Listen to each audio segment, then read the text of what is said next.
మోకరిల్లిందో almost కాళ్లు పట్టుకుందో భారత్ శాంతించడంతో ఊపిరి పీల్చుకుంది పాకిస్తాన్. అయితే ఆ ఆనందం ఎక్కువసేపు నిలవడం లేదు పాకిస్తాన్కి. ఇప్పుడు మరో టెన్షన్ వచ్చి చేరింది. బలూచ్ ఆర్మీ దెబ్బకు పాకిస్తాన్ విలవెల్లాడుతోంది. బలూచిస్తాన్ వైపు వెళ్లాలన్నా పాక్ ఆర్మీ వణికిపోతున్న వేళ కీలక పరిణామం చోటు చేసుకుంది. తమ భూభాగాన్ని బలూచ్ ఆర్మీ ప్రత్యేక దేశంగా ప్రకటించుకుంది. మరి పాకిస్తాన్ రియాక్షన్ ఏంటి? సోషల్ మీడియాలో జరుగుతున్న చర్చ ఏంటి?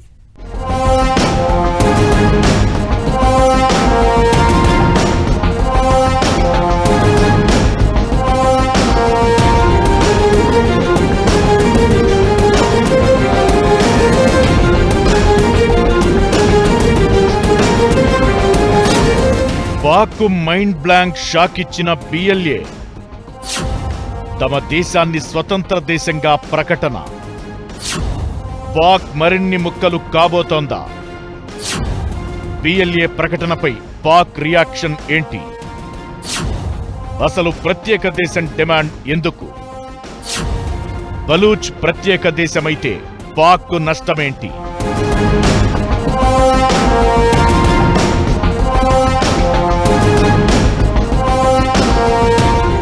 భారత్ పాక్ మధ్య ఉద్రిక్తతలు కాస్త తగ్గుముఖం పడుతున్న వేళ పాకిస్తాన్కు మైండ్ బ్లాంక్ షాక్ తగిలింది. కొంతకాలంగా తమ భూభాగాన్ని ప్రత్యేక దేశంగా ఏర్పాటు చేయాలని పాక్పై పోరాటం చేస్తున్న బలూచ్ లిబరేషన్ ఆర్మీ స్వతంత్ర దేశంగా ప్రకటించుకుంది.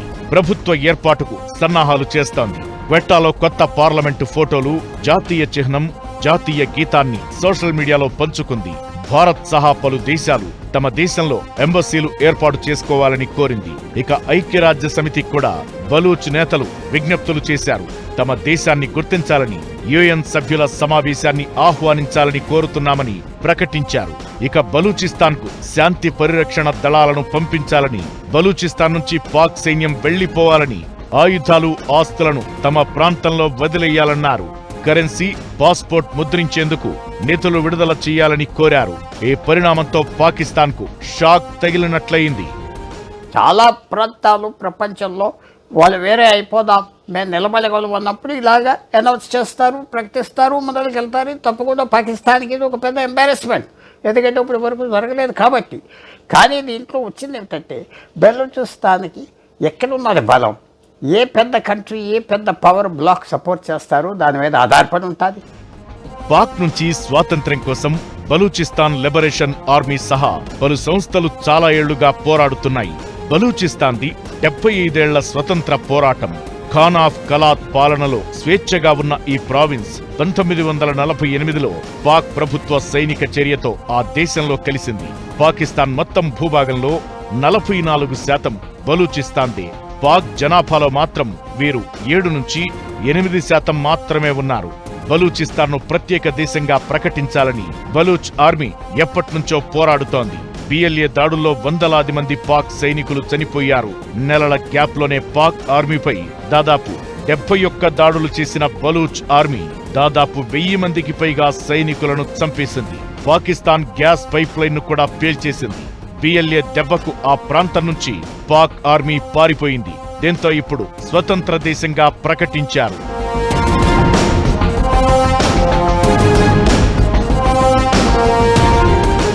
పాకిస్తాన్ నుంచి స్వాతంత్ర్యం ప్రకటించుకుంటూ బలూచిస్తాన్ జాతీయవాద నాయకులు చేసిన ప్రకటన సంచలనంగా మారింది. బలూచిస్తాన్ వీధుల్లో ఉద్యమకారులు తమ ప్రత్యేక జెండాతో ప్రదర్శనలు నిర్వహించారు. సోషల్ మీడియా ప్లాట్ఫామ్లో రిపబ్లిక్ ఆఫ్ బలూచిస్తాన్ అనే పదం ట్రెండింగ్ గా మారింది. రచయిత మీర్ యూర్ బలూచ్ బలూచిస్తాన్ స్వాతంత్ర్యాన్ని ప్రకటించారు. ప్రస్తుతం ఇందుకు సంబంధించిన పోస్టులు సోషల్ మీడియాలో తెగ ట్రెండ్ అవుతున్నాయి. తమ ప్రత్యేక దేశాన్ని భారత్ గుర్తించాలని న్యూఢిల్లీలో రాయబార కార్యాలయాన్ని ఏర్పాటు చేసుకునేందుకు అనుమతివ్వాలని కోరారు. శత్రువు వీక్ గా ఉన్నప్పుడే దెబ్బతీయాలి అన్నట్లుగా భారత్ మీద ఓవర్ యాక్షన్ చేసి పళ్లు రాలగొట్టుకున్న పాక్ ను బలూచ్ ఆర్మీ టైం చూసి దెబ్బ కొట్టినట్లయింది.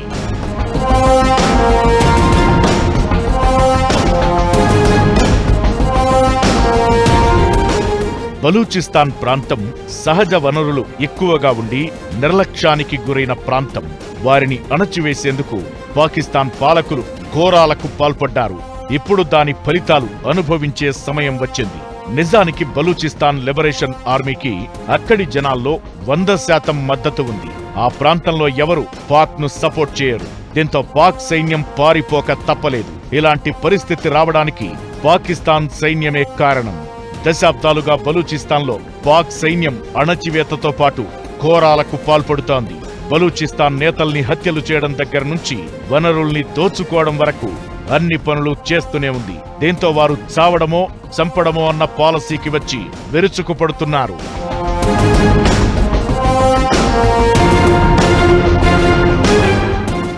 దాదాపు అడుక్కునే పొజిషన్. ఆ దరిద్రపు చైనా తప్ప ఆదుకునే వారు కాదు కదా, అయ్యో అనేవాళ్లు కూడా లేరు. ఇలాంటి టైంలో పాక్ను గురిచూసి దెబ్బ కొట్టింది బిఎల్ఏ. బలూచిస్తాన్ స్వతంత్ర దేశంగా ప్రకటించడంతో ఏం జరగబోతోంది?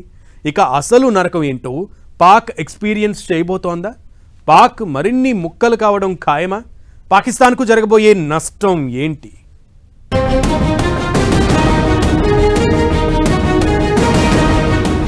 బలూచిస్తాన్ స్వతంత్ర దేశంగా ప్రకటించడంతో పాక్కు ఇకపై దెబ్బ మీద దెబ్బ పడడం ఖాయం. అందులో మొదటిది, నైసర్గికంగా పాక్ మరింత వీక్ అవుతుంది. మొత్తం పాకిస్తాన్లోనే 44% వేరుపడడం అంటే మ్యాప్లో దాదాపు సగం మాయమైనట్లే. బలూచిస్తాన్ పంచాయతీకి తోడు సింధ్, గిల్గిట్ బాల్టిస్తాన్ కూడా వేరుపడే ఛాన్స్ ఉంటుంది. పాక్కు ఇది మరో దెబ్బగా మారడం ఖాయం. ఇక రెండో సమస్య, చైనా నుంచి సాయం కష్టమే. ఇన్నాళ్లు పాకిస్తాన్కు చైనా అండగా నిలిచింది, సాయం చేసిందే. బలూచిస్తాన్ను చూసి అక్కడి సహజ వనరులపై చైనా కన్నేసింది. చైనాకు కావలసింది బలూచిస్తాన్, అందులో ఉన్న విశేష ఖనిజ సంపదలు.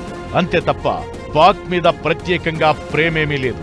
దీంతో ఆ దేశం నుంచి పాక్కు సాయం ఆగిపోవడం ఖాయం.